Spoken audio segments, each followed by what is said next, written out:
Welcome everyone. Today we will discuss about exploring circumcision, a cultural perspective. So we will embark on journey through the rich tapestry of cultural diversity, exploring the practice of circumcision in Malaysia. I'm Izzati And I'm Hidir. We will uncover the layers of tradition, religion and medical perspectives that shape these practices. So we will discuss about this topic in three parts: the traditional way of circumcision in Malaysia, the medical and religious perspectives in circumcision in Malaysia, and also the reflection on cultural relativism in Malaysia. Okay, before we begin, let's have a look on a short documentary about the Malaysian culture of circumcision that we've prepared before. Please enjoy. In the Malay community, circumcision is seen as a transition from childhood to adolescence and a test of endurance and identity. It is an obligation that must be fulfilled.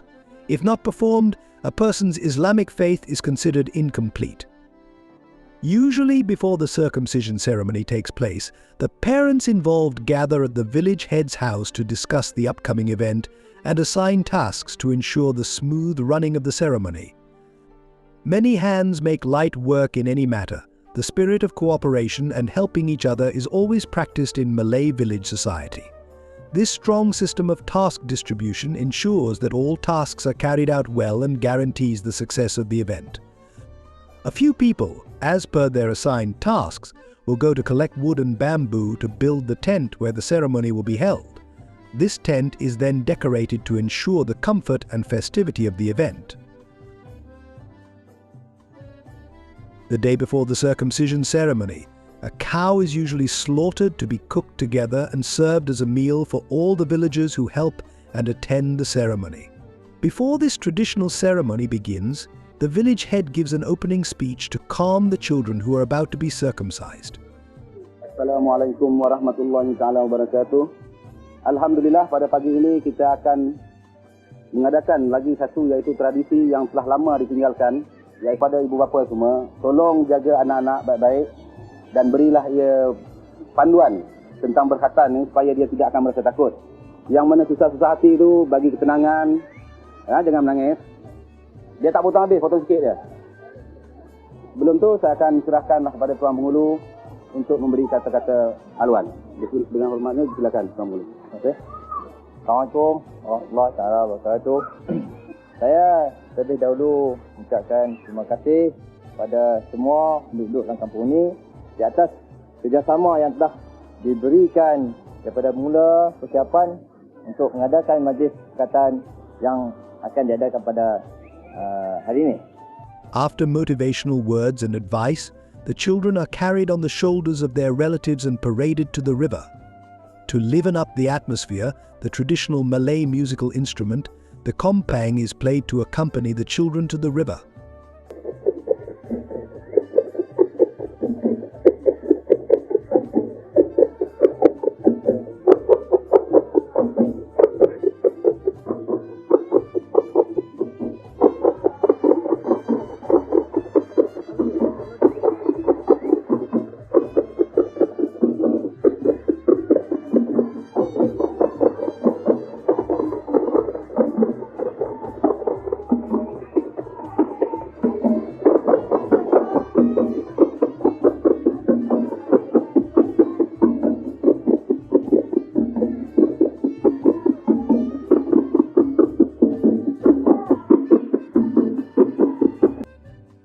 It is a tradition for the children to bathe in the nearby river to shrink and cool the foreskin, so it does not hurt much during circumcision.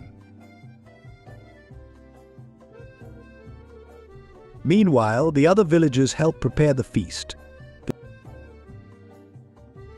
After bathing in the river, the children are carried back to the circumcision site.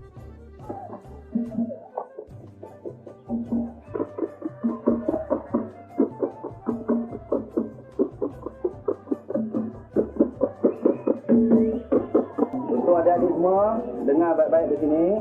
Sekarang tibalah masanya untuk majlis berkhatan. Okey, naik. Naik dulu. Naik. Buka dulu. Jangan berabah. The circumciser, known as Tok Mudim, arrives early and makes all the necessary preparations to ensure a smooth circumcision process. Siapa yang nak sunat dulu? Angkat tangan. Hai, tadi kata berani nak sunat kemudian kata. Sudah. Angkat tangan. Okey. Yang pertama masuk jawi, adik Izzat Farhan. The tension mounts as one by one the children enter the circumcision room, followed by the others. Tok Mudim is ready to perform his duty. A family member is required to hold and calm the child during the circumcision. The area is first numbed with local anesthetic, and only when Tok Mudim is sure it's safe does the circumcision proceed.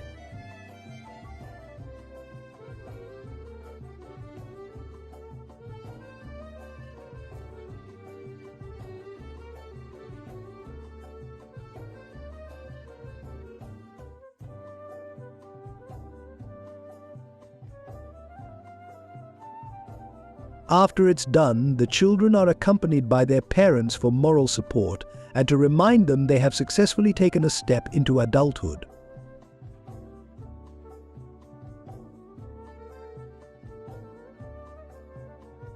It is customary for the Malay community to invite and celebrate guests to enhance the sense of community life.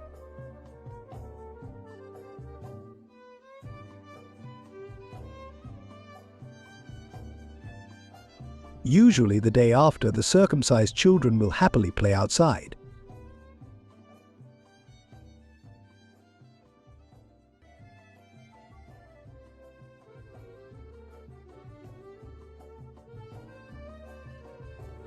For urban circumcision ceremonies, the atmosphere is somewhat different, but the spirit of community and togetherness remains celebrated. No more bamboo and wood are used to make tents, replaced instead with canvas tents with metal frames that can be reused. Circumcision ceremonies are still grandly conducted for the local community. Interestingly, due to the absence of rivers in the city, the river bathing ritual is replaced with a fire truck shower. Although in different areas without rivers, this tradition is still practiced, ensuring the festivity of circumcision is preserved.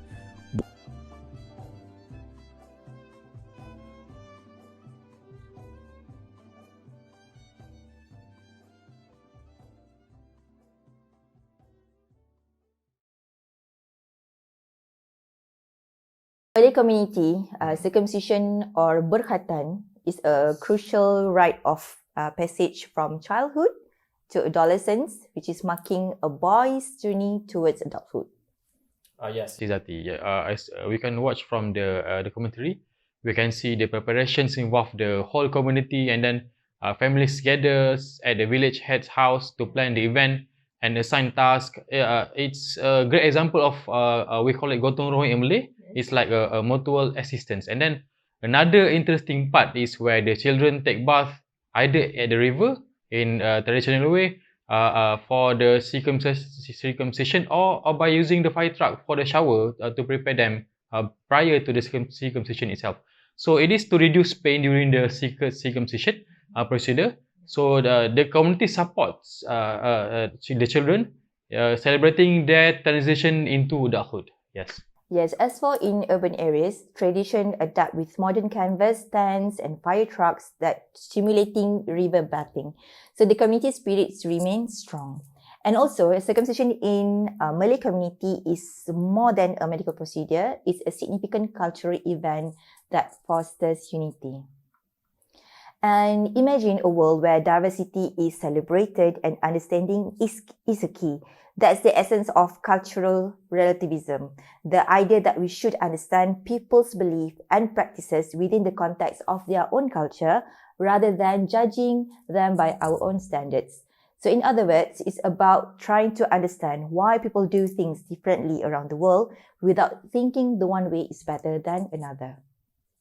Yes, I agree with you, Izzati. Here in Malaysia, the vibrant tapestry of culture shapes everyday life, from bustling markets to the serene mosque Diversity is really our strength in here.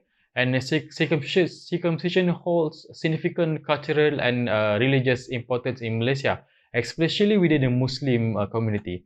Here in Malaysia, circumcision is predominantly practiced among Muslim, and then Muslim actually make up about 60% of our Malaysian population.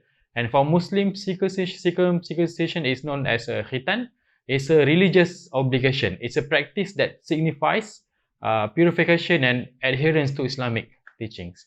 And in Islam, circumcision is considered a sunnah, which recommended practice because we followed the tradition of the Prophet Muhammad. We follow Prophet Muhammad, and it's usually performed on boys between ages of 7 and 12 years old. And often in a communal or familial, we do it in communal or familial ceremony. It symbolizes purity, submission to God's will, and it is seen as important aspect of Islamic identity. But circumcision is not only limited to Muslim here in Malaysia. Other ethnic group in Malaysia, such as the indigenous people and some Chinese community, also practice circumcisions, albeit for different reasons and often at different ages. It's a cultural and religious right deeply ingrained in our society, and it signifies adherence to faith and cultural heritage. And understanding and respecting religious diversity is like a crucial when discussing this topic, which is the circumcision itself, especially in a multicultural society like here in Malaysia. So that's overall situation or perspective on about circumcision in Malaysia.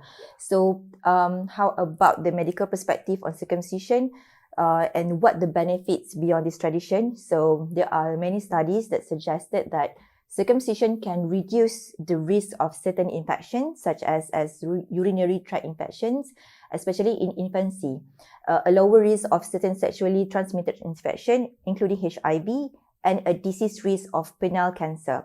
However, it's crucial to consider both the medical benefits and cultural significance of the practice.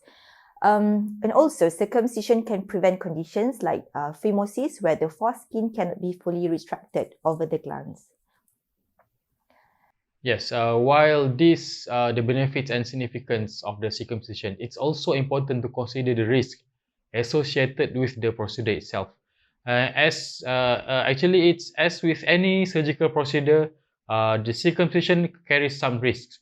Though they are generally low when performed in sterile environment by trained professionals. And potential risks include bleeding, infection, and pain. Although this can often be managed effectively, it's crucial for parents and individuals to weigh these kind of risks and benefits carefully before starting the procedure itself. Yes. Exactly, Hide. And also, there are medical recommendations for circumcision that can vary widely based on cultural context and individual circumstances. So in cultures where circumcision is deeply rooted tradition, such as in Malaysia, the practice is often embraced for its religious, cultural significance, as well as its health benefits. And in communities where circumcision is not common practice, the decision may be influenced more heavily by medical advice and personal choice. Understanding the cultural context is the key to respecting different perspectives on circumcision. So we already covered the part of religious perspective on circumcision and also the medical perspective on circumcision in Malaysia. So we also want to relate what we can reflect on the cultural relativism. So by definition, cultural relativism is the idea that a person's belief, values and practices should be understood based on the person's own culture rather than judged against the criteria of another culture. So what do you mean? What do you think about this? Yes, exactly it is. It means that we should try to understand why people do things differently around the world without thinking that one way is better than another. For example, in some cultures, certain practices might seem unusual or unfamiliar to us, but through cultural relativism, we can learn to appreciate this practice as meaningful and valuable within their own cultural context, or within their own cultural context. Yes.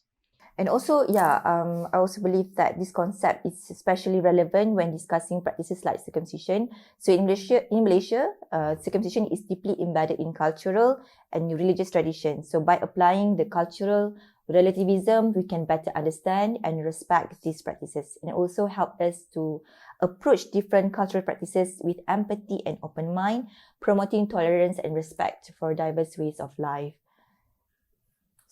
Yeah, so as we explore the practice of circumcision in Malay community, let's keep cultural relativism in mind. It's a tool that allows us to appreciate the rich diversity of human cultures without judgment. And now let's take a moment to reflect on our own cultural biases and assumption about circumcision. How do our personal backgrounds and experience shape our views on this practice? It's easy to see things through the lens of our own culture and assume that our way is the best or the only way. But cultural relativism teaches us to step outside of our own perspectives and strive to understand practices within their cultural context. Yes, I want to add on that. According to an expert, reflecting on cultural relativism allows us to appreciate the richness of human diversity and also encourage us to ask questions, seek understanding, and also respect the values and traditions of others, even if they differ from our own. And by embracing this cultural relativism, we also can promote tolerance, understanding, and respect, and again, the respect for the diverse cultural practices. And it is important in multicultural society, especially in Malaysia, where different beliefs and tradition coexist. So we already come to the end of this discussion. So thank you for joining us on the Exploring Circumcision, a Cultural Perspective. So again, I'm Izzati and Hilir. Again, want to remind you that to keep an open mind and heart as we navigate the rich tapestry of human cultures. So until the next time, stay curious and stay compassionate. And bye. Bye.